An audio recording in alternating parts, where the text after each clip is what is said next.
किसान भाइयों नमस्कार। राहुल निर्बुड़ा यूट्यूब व फेसबुक चैनल में आपका स्वागत है। किसान भाइयों देखो आप सामने यूरिया को देखो आप, ये देखो यूरिया देखो आप सामने। आज मैं इस यूरिया पे कुछ बात चर्चा करना चाह रहा अपने किसान भाइयों के। किसान भाइयों देखो, हम अपने खेत में जो डोज लगाते हैं, सरसों की हो गेहूं की हो, सरसों में जो है जैसे ये 6 बीघे का खेत था, इसमें मैंने 9 धड़ी यूरिया लगा रहा हूँ। ठीक है जी। ये पड़ जाओगा करीब ऐसे 1.5 धड़ी के करीब पड़ जाओगा ये। और इसमें जो है मैं ये जिंक ले रहा और सल्फर ले रहा हूँ। ठीक है जी। किसान भाइयों यूरिया पे अगर बात करी जा, पहले जो यूरिया आता था वो बिल्कुल सफ़ेद आता था, आपके याद हो, बिल्कुल सफ़ेद मोती सा आग रहा था। अब जो इसमें देखो आपको पेड़े पेड़े दाने भी दिख रहे होंगे। अब तो फिलहाल उधर तो हमने ये मिलाया, इधर देखो ये तो यूरिया ही है, अभी अभी यूरिया का कट्टा गिरा था हमने। किसान भाइयों इसका बताता हूँ मैं, हमारे देश के अंदर जो यूरिया बनता है ना, वो 2 लाख टन यूरिया बनता है हमारे देश के अंदर।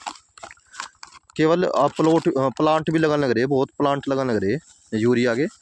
और अबजा जो है, और 1 लाख टन जो यूरिया आता है हमारा विदेश से आता था, जो यूक्रेन और रूस से आता था। युद्ध होने के कारण वहाँ से आना बंद हो लिया किसान भाइयों। वो कैसे भी हो कम होगा या बंद होगा। ठीक है जी। इसी कारण जो है यूरिया की शॉर्टेज चल रही। अब जब यूरिया की पूर्ति भी करनी है सरकार को, कट्टे तो वही पूरे के पूरे ही देने हैं। सभी किसान को आदत पड़ रही खाद गिरने की।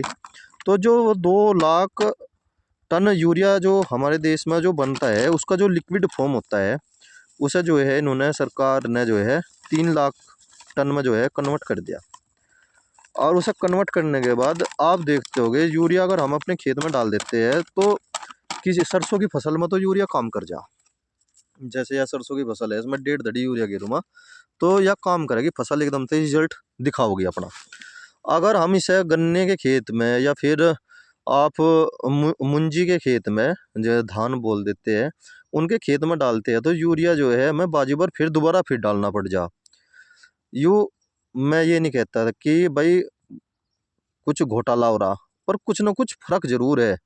पहले आपके याद हो एक मोटा यूरिया आता था किसान भाइयों, मोटा यूरिया, वो भी बहुत बढ़िया मोती सा सफ़ेद बिल्कुल, और बहुत ही मतलब अब जहाँ पे भी डाल दिया वो काम करा था। ज़्यादातर किसान भाई जो है पानी का आगे गिरा करे थे उसे, गन्ने में या फिर गेहूं में सरसों में पानी का आगे डाल देते, वो फिर भी काम करा था। अब जब आप देखते होगे ये दानेदार आ रहा छोटा छोटा सा यूरिया, और इसमें से ना वही स्मेल सी भी आवे। किसान भाइयों कहीं ना कुछ घोटाला जरूर है। देखो यहाँ पर तो चलो ये हमने मिला दिया, यहाँ पे देखो आप ये बिल्कुल फ्रेश यूरिया है, और इसका दाना देखो आप कैसा है देखो, और इसमें से ना वो गर्दा सा और उड़ा है। किसान के गल देखो यहाँ भी छेड़खानी हो रही है। या बात मैं पिछले 1.5 साल से कह रहा, क्योंकि मैं जो यूरिया डालता हूँ वो 2 धड़ी का बीघा डालता हूँ अपने खेत में, और मैंने खेत में 3 धड़ी भी डाला, उसने अच्छा काम करा। और 2 धड़ी काम नहीं करता। सरसों की फसल में मैं 1.5 धड़ी से ऊपर बिल्कुल नहीं डालता, 1.25 का ये औसत डालता हूँ बस, एक कट्टा 6 बीघे में।